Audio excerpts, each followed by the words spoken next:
करती हो ये मैं अच्छी तरह जानती हूँ। अब वक्त आ चुका है कि तुम मुझसे हासिल कर सकती हो। और मैं बारान काराबे की बीवी कभी नहीं बनूंगी। मुझे नहीं लगता कि बारान दिलान में इतनी दिलचस्पी रखता है जैसा कि आजाद आंटी कह रही है। तुम कहाँ जा रहे हो? तुम चाहती हो कि अपने काम का स्केड्यूल भी बताऊं तुम्हें? मैंने ऐसे ही पूछ तुम लिया। मत पूछो।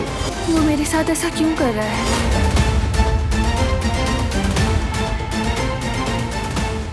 ये फैसला महज मसलहतन किया गया, उसकी कोई हैसियत नहीं।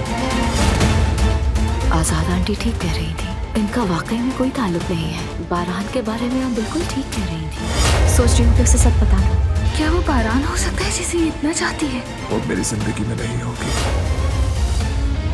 वो कहानियाँ अधूरी जो न हो सकेगी पूरी, उन्हें मैं भी क्यों सुनाऊं, उन्हें तुम भी क्यों